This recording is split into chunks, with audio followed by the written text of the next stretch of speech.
Hello friends, हमने last lecture में देखा था कि लेक्सिकल एनालिसिस की फंक्शन क्या होती है और हमने फिर लेक्सिकल एनालिसिस के ऊपर जो कॉम्पिटिटिव एग्जाम्स में प्रीवियस ईयर क्वेश्चन आए हुए हैं हम उनको डिस्कस किया था। मैंने आपसे बोला था कि मैं आपको इस लेक्चर में सिंटैक्स एनालिसिस एक्सप्लेन करूँगा। उससे पहले कुछ डिस्कस करते हैं कि एक तो मैंने आपको बताया था कि कंपाइलर और इंटरप्रेटर का जो डिफरेंस है वो आपका एग्जीक्यूटेबल कोड के ऊपर बेस है। कैसे? कंपाइलर फाइनल आउटपुट देने से पहले हाई लेवल लैंग्वेज को एग्जीक्यूटेबल कोड में कन्वर्ट करता है, बट जो इंटरप्रेटर होता है वो आपका डायरेक्ट आउटपुट दे देता है, मतलब बिना एग्जीक्यूटेबल कोड में कन्वर्ट करे। ठीक है। अब एक दो चीज और है इसके बारे में। पहली कि जो कंपाइलर होता है वो इंटरप्रेटर से फास्ट होता है। ऐसा क्यों? क्योंकि कंपाइलर क्या करता है कि आपके पूरे प्रोग्राम को एक बार रीड कर देता है, बट जो इंटरप्रेटर होता है वो आपका स्टेटमेंट बाय स्टेटमेंट और लाइन बाय लाइन आपके प्रोग्राम को रीड करता है। ठीक।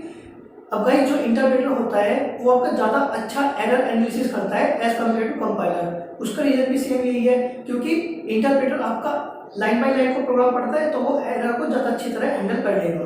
ठीक। अब इसके बाद बात करते हैं टाइप्स ऑफ कंपाइलर की। ये मैं आपको पहले बताना भूल गया था कि टाइप्स ऑफ कंपाइलर क्या होते हैं। तो आपके बेसिकली दो तरह के कंपाइलर होते हैं, पहला इंक्रीमेंटल कंपाइलर और सेकंड क्रॉस कंपाइलर। अगर मैं इंक्रीमेंटल कंपाइलर की बात करूं तो इंक्रीमेंटल कंपाइलर वो कंपाइलर होता है जो बेसिकली आपका सिर्फ मॉडिफाइड पार्ट ऑफ प्रोग्राम को ही रिकम्पाइल करता है। मतलब सपोज आपने एक ही प्रोग्राम को बार बार कंपाइलर को दे रहे हो, बट उसमें कुछ स्लाइटली चेंज करके बार बार दे रहे हो, तो जो इंक्रीमेंटल कंपाइलर होगा वो क्या करेगा, जो आपने चेंज करे हैं थोड़े बहुत सिर्फ उसको ही रिकम्पाइल करेगा, ना कि आपके पूरे प्रोग्राम को रिकम्पाइल करेगा। ठीक है। जो क्रॉस कंपाइलर होता है वो क्या होता है, हम उसको बेसिकली एक मशीन पे रन करवाते हैं, run on one machine and it produces a target code for another machine. तो क्रॉस कंपाइलर से क्या होता है कि हम उसे एक मशीन पे रन करवाते हैं, जो टारगेट कोड जनरेट करता है वो किसी और लैंग्वेज के लिए करता है। तो अगर मैं सीधा सीधा बोलूँ तो जो क्रॉस कंपाइलर होता है वो आपका हेल्प किस चीज़ में आता है, वो आपका हेल्प करता है बेसिकली प्लेटफॉर्म इंडिपेंडेंसी बनाने में।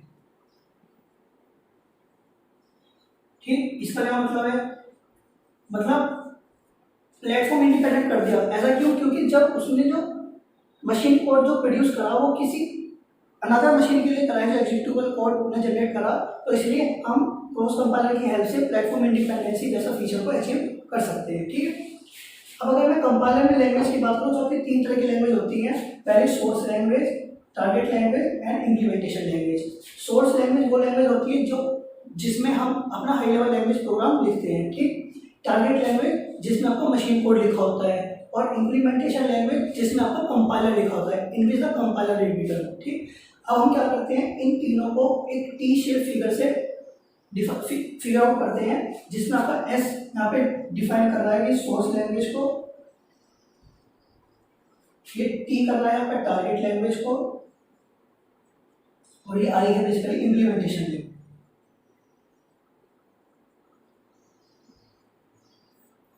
ठीक। एक फ्रेंड्स में से लास्ट लेक्चर में टॉपिक छूट गया था पासेज ऑफ कंपाइलर। हमने फेजेस ऑफ कंपाइलर एक्सप्लेन करे थे, साथ ही साथ एक टॉपिक और आता है पासेज ऑफ कंपाइलर। अब मैं आपको बताऊंगा कि कंपाइलर के पासेज क्या होता है और कितने तरह के पासेज के बेस पर कंपाइलर डिफाइन होते हैं।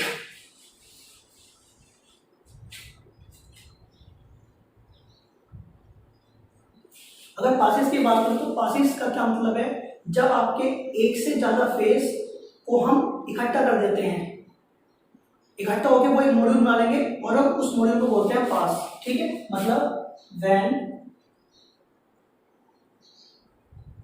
More than one phase collectively forms a module is called pass। ठीक है। अब पासेस के बेस पर कंपाइलर दो तरह के होते हैं। पहला आपका single pass compiler,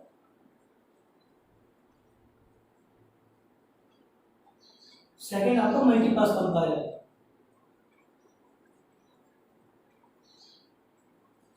single pass compiler क्या होता है, सिंगल पास कंपाइलर में हम जितने जो आपके 6 के 6 फेज थे कंपाइलर के, हम उनको एक ही मॉड्यूल में रख देते हैं। ठीक। बट मल्टी पास कंपाइलर में क्या होता है, आपके जो एक ग्रुप होते हैं, जो मॉड्यूल बनते हैं एक से ज़्यादा बनते हैं, मतलब हम एक से ज़्यादा फेज को इकट्ठा करके मॉड्यूल बनाते हैं, और जो मॉड्यूल बनते हैं वो भी इसमें एक से ज़्यादा बनते हैं। तो ऐसे कंपाइलर को बोलते हैं मल्टीपास कंपाइलर, और जिसमें आप सारे फेजेस को एक जगह इकट्ठा करोगे उसको बोलते हैं सिंगल पास कंपाइलर। ठीक, अब सिंगल पास कंपाइलर ज़्यादा फास्ट है क्योंकि हमने इसमें सारे मॉड्यूल को एक ही जगह इकट्ठा कर दिया, तो इसकी प्रोसेसिंग ज़्यादा फास्ट होगी as compare to multipass compiler. तो हम बोल सकते हैं कि single pass compiler is faster but multipass compiler is slower. अब बात आती है जो ये दो तरह के कंपाइलर हैं कौन सी लैंग्वेज इनको यूज करती है, तो आपको बताऊं कि जो सिंगल पास कंपाइलर है उसको पास्कल यूज करता है। पास्कल लैंग्वेज होती है वो इंप्लीमेंट होती है सिंगल पास कंपाइलर से। जो मल्टी पास कंपाइलर है उसको यूज करता है जावा। जावा इंप्लीमेंट होती है by using the multi pass compiler. ठीक है, ये आपके कुछ बेसिक्स थे कंपाइलर के जो प्रीवियस लेक्चर में मेरे छूट गए थे। अब स्टार्ट करते हैं हम सिंटैक्स एनालिसिस। सिंटैक्स एनालिसिस आपका देखा जाए तो सेकंड फेज है कंपाइलर का, और साथ ही साथ ये फेज बहुत इंपॉर्टेंट है। मतलब अगर कंपाइलर के पूरे सिलेबस की बात करूँ तो सिंटैक्स एनालिसिस ही एक ऐसा फेज है जो सबसे ज़्यादा इंपॉर्टेंट है, जिससे हर साल क्वेश्चन पूछा जाता है, हर साल। ठीक है, सिंटैक्स एनालिसिस। सिंटैक्स एनालिसिस का एक और नाम होता है, इसको हम पार्सर भी बोलते हैं। ठीक, जब मैंने आपको फेज ऑफ कंपाइलर के एग्जांपल बताए थे तो एग्जांपल बताया था, तो उसमें भी आपको बताया था कि सिंटैक्स एनालिसिस के पास स्ट्रीम ऑफ टोकन्स इनपुट की तरह आती है और ये उसको पास्ट स्ट्रीम में कन्वर्ट कर देता है। ठीक, बट पास्ट स्ट्रीम में कन्वर्ट करने से पहले हम इसको एक ग्रामर देते हैं, उस ग्रामर के बेस पे ही वो हमारे इनपुट स्ट्रीम को पास करता है और फिर उसको पास्ट स्ट्रीम में कन्वर्ट करता है। अब बात करते हैं ग्रामर होती क्या है। अगर मैं ग्रामर की बात करूँ तो ग्रामर में बेसिकली आपके चार चीज होती हैं। पहला variable, terminals, production rules and static symbol. ठीक, वी से मतलब आपका variables, T means terminals, P production rule,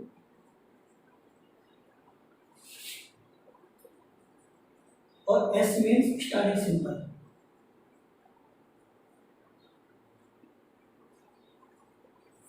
ठीक, जब मैंने आपको एग्जांपल दिया था उसमें फेज ऑफ कंपाइलर में, तो एक ग्रामर का एग्जांपल दिया था मैंने, E drives E plus T और T drives T star F और F and F drives I D.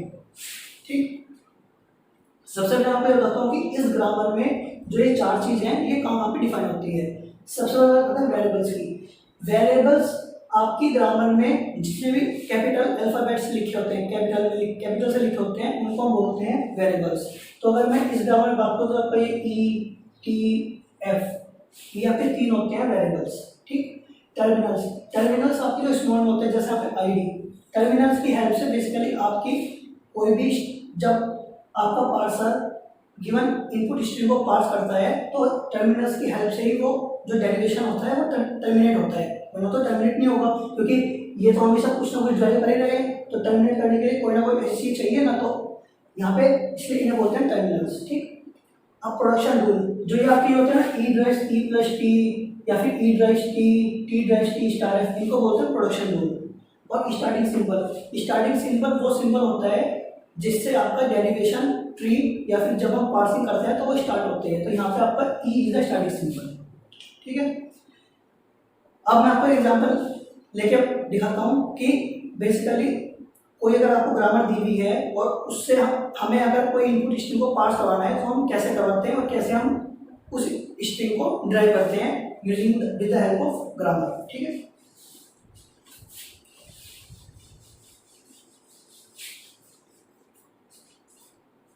तो भाई अगर एग्जांपल की बात करें, suppose S drives S plus S और एस स्टार एस और ए।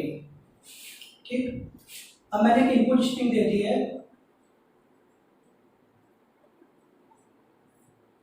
I D plus I D into I D, ये आपकी ग्रामर है।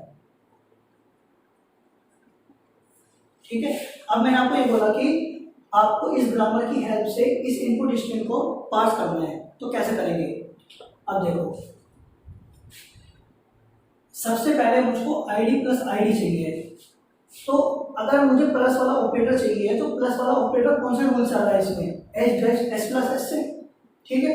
तो मैंने यहाँ लिख दिया H drives S plus S, ठीक। मैं इस एस की जगह आईडी लिख सकता हूँ, तो मुझे ये आईडी प्लस वाली चीज मिल जाएगी, तो मैंने इस एस की जगह लिख दिया है आईडी, ठीक। मैं अब इस एस की जगह आईडी इसलिए नहीं लिख सकता क्योंकि अगर मैं इसकी जगह आईडी लिख दूंगा तो जो ये मल्टीप्लाई वाला ऑपरेटर है ये कैसे मैं अपनी स्ट्रिंग में लाऊंगा, कैसे एक्सेप्ट करूंगा। तो उसके लिए मुझको पहले इस एस की जगह ये H drives S star S वाला रूल लिखना पड़ेगा, ठीक है। तो इसलिए मैंने यहाँ पे लिख दिया है ID plus S star S, ठीक। अब मैंने पहले इस एस की जगह आईडी लिखा, देन इस एस की जगह आईडी लिखा,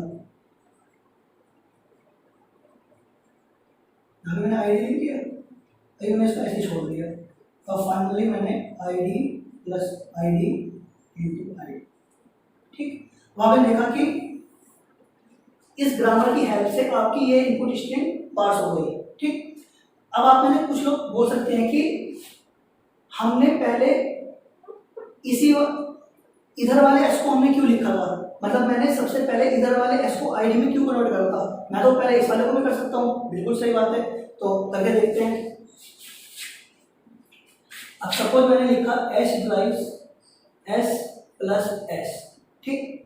अब अगर मैं इस एस की जगह पहले आईडी लिख दूंगा तो मैं इस एस की जगह आईडी डायरेक्ट इसलिए नहीं लिख सकता क्योंकि अगर मैंने यहाँ पे आईडी लिख दिया तो जो ये प्लस के बाद मल्टीप्लाई वाली चीज है ये कभी हमारे नहीं आ पाएगी। तो इसके लिए मुझे पहले इस एस को एस स्टार एस में कन्वर्ट करना होगा, ठीक है। S plus S star S, ठीक है। अब मैंने क्या करा, मैंने पहले इस एस को आईडी लिखा, फिर इस एस को आईडी लिखेंगे, फिर एस इस आईडी लगा देंगे।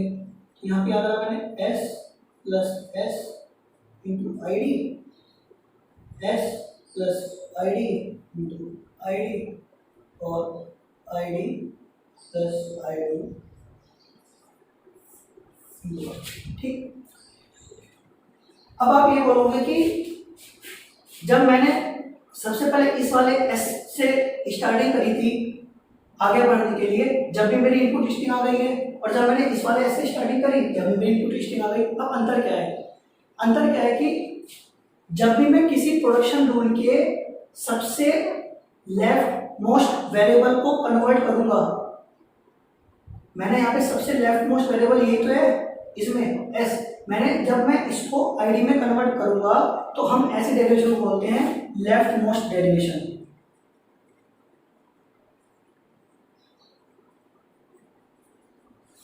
ठीक। लेफ्ट मोस्ट डेरिवेशन क्या मतलब होता है कि अगर आपकी स्ट्रिंग में, अगर आपकी इनपुट में एक से ज्यादा वेरिएबल हैं तो आप सबसे पहले लेफ्ट मोस्ट वेरिएबल को ही कन्वर्ट करोगे टर्मिनल में, उसके बाद ही आप आगे बढ़ोगे। तो देखो मैंने यहाँ पे भी पहले इस एस को आईडी बनाया, बाद में इस एस को आईडी बनाया, ठीक। बट इस वाले एग्जांपल में क्या करा, इस वाले एग्जांपल मैंने सबसे पहले राइट मोस्ट वेरिएबल को कन्वर्ट करा।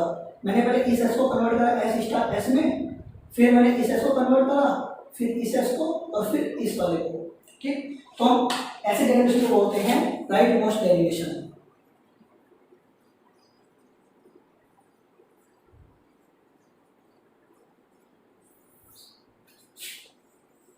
ठीक।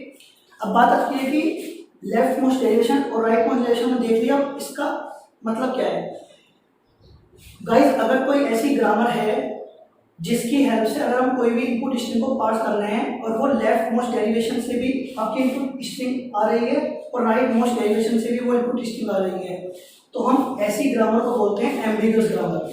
क्या बोलते हैं,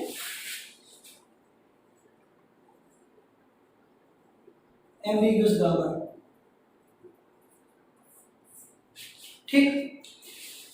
अब बात ये आती है कि जब हम पार्सर को एक इनपुट स्ट्रिंग देते हैं और ग्रामर देते हैं, अगर आपकी वो ग्रामर एम्बिगुअस होगी तो आपका पार्सर कंफ्यूज हो जाता है कि मुझको लेफ्ट मोस्ट डेरिवेशन यूज करना है या फिर राइट मोस्ट डेरिवेशन यूज करना है, ठीक। तो अब यहाँ पे जो जरूरत आती है वो आती है कि आपको एक एम्बिगुअस ग्रामर को अनएम्बिगुअस ग्रामर में कन्वर्ट करना होता है, ठीक है।